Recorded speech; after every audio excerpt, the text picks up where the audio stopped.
Miami makes the trip up north to Doak. Do they have a chance? Let's talk about it. What is going on, Florida State family, Seminole Nation, and the 863 tribe? It's your boy POLK, a.k.a. a.k.a. the goddamn truth. And before we get started, y'all already know the deal. Pay the bills when you step up in my house. Hit that like button, subscribe, and share the videos. Share the channel, share the content as we continue to grow the 863 tribe. Miami, Florida State, y'all. First of all, okay, that's the GOAT. Okay, we cool. First of all, it's been a while since I've done one of these videos, where I'm recording instead of doing lives. I'm the live stream king. That's what we do over here. But with just the sheer amount of just stuff I got on my plate right now, in terms of getting ready to make this trip to Tallahassee this weekend. By the way, if you're in Tallahassee, link up with your boy. Getting ready to make that trip. Doing other content with other content creators, Miami creators. So be on the lookout for some of that stuff. This is just the best way for me to get a quick, we usually preview games. This is my quick FSU versus Miami preview. And without further ado, guys, these boys don't stand a chance. Y'all know me. And as much trash talk as we do and all of that, I try to give proper football takes. I really do. I try to come on here and give proper football analysis to my best ability. Well, I only see two ways this game goes in Miami's favor. So let's talk about that real quick. FSU is going to have a complete cluster on offense, meaning just ineffective on top of turnovers. Florida State's going to have to turn the ball over multiple times in this game and give Miami multiple extra possessions for Miami to put up enough points that they're going to have to put up to beat the big dogs of the state. It's just what's going to have to happen. The second thing is TVD is going to have to look like he played back in 2021.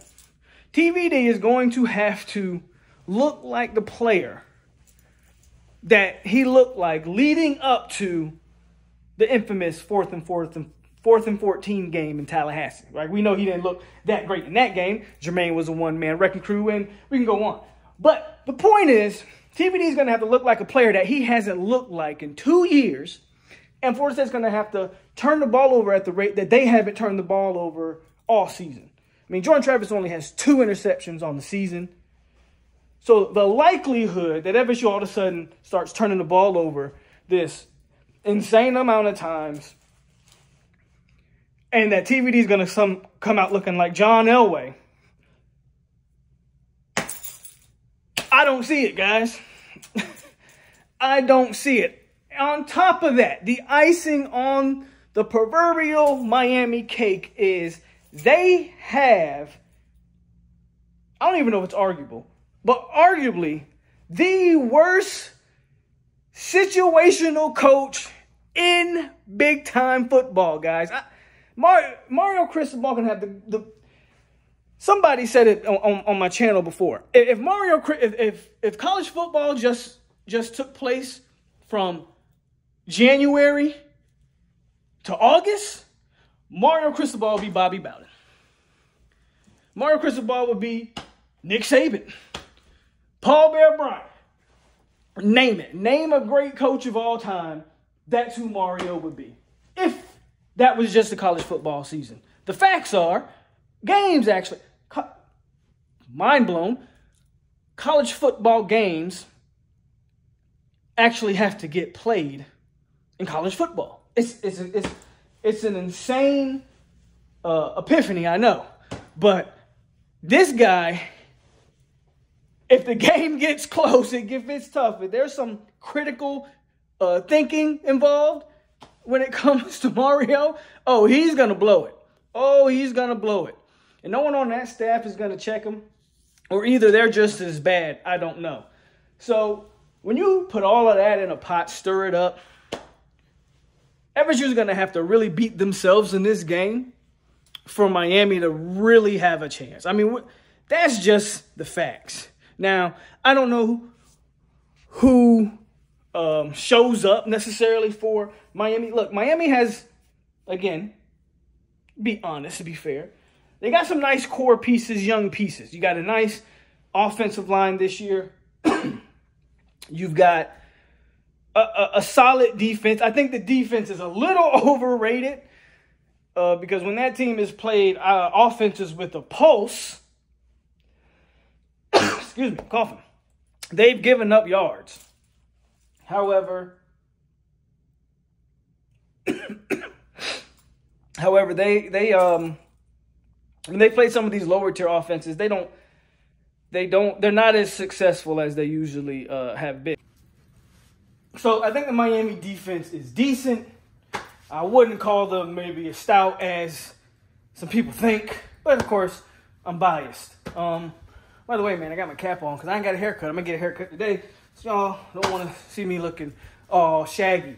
To Florida State side of this thing, real quick, and then we'll get on up out of here. As long as Florida State takes care of the ball, the offensive line, you need to show up. It's going to be pivot. The difference between, in my opinion, was what could be a blowout and what could be a relatively close game and a hard-fought, tough game is the O-line. Offensive line, if you show up, play well. Yeah, I don't see a situation where Miami can really keep it close. If the offensive line is getting whooped, and we saw it in the LSU games and we've seen it in other games where in that first half, maybe in the second half you can make adjustments, but if that offensive line doesn't come to play, there's a chance that this game can be a little closer than expected or we want. It is a 14 and a half, I think, is the spread here, so take that for what it's worth. I expect. I'm interested to see Jordan Travis. Like for me, if I'm predicting y'all know what we do. We predict those preseason. We predict those pre-game MVPs offensively. Man, I gotta think Jordan Travis for me. We're talking about Heisman moments. It's winding down. If Travis is trying to make a legit Heisman opportunity or Heisman run here, Miami is the perfect stage.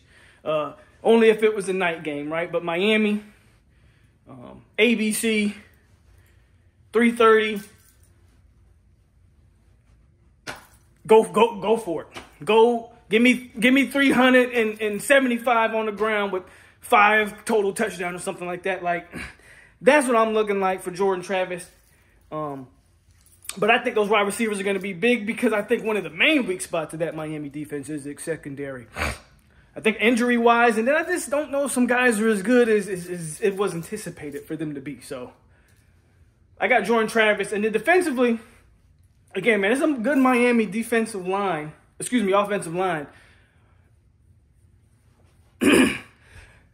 TVD is going to throw us a few. So I think that secondary should have a big game. And if this secondary can cover the initial cover, as good as the O-line is, they got some young guys. I've seen that O-line get beat against the North Carolina had their moments in that second half of that game where they were sacking TVD. So it's not like the O-line's not impenetrable. The guys cover good in the back end. If the guys cover good in the back end, FSU will get home a couple times. I'm going to go with Ronaldo Green on this one, man. I think defensive MVP might be Ronaldo Green. But that's just my quick FSU Miami preview. Again, tune in later. We got what's he calling himself now? Big 3 T2Y, Hurricane T2Y. I'll be on there. Y'all already know the trash talk will be heavy on there. That'll probably be streaming on both channels. So tune into that one.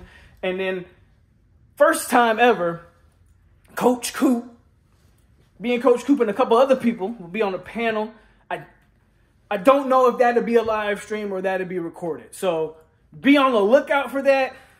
but I'm not 100% sure. If it is live tonight, y'all tune in. It'll most likely be on Coach Coop's channel. So y'all come FSU 863 Tribe. Y'all come over there, show that support. But I don't know if that's just going to be a recording and he's going to release that later, or if that's going to be an actual live stream. So just be on the lookout for that one. But as always, man, that's my preview. Oh, before we get out of here, score. Quick score. Let me ask P-Dub. What do you think? Yeah. All right. Just talk it over with my confidant here. Me and Dub, man, we're thinking.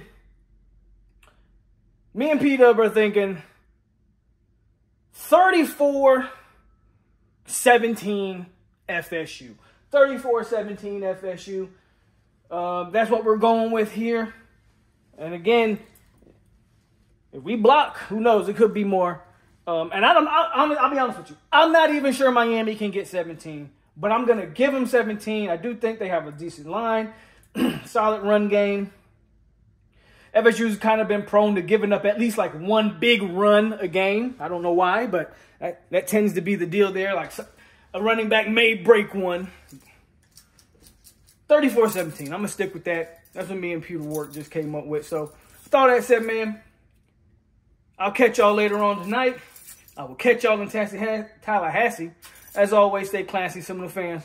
It's your boy Polk over here on 863 Seminole TV. And we out here. Go Noles. As always, if you like what you see, hit the like button, subscribe, and share the video. As always, it's your boy Polk. And we are out here. Go Noles.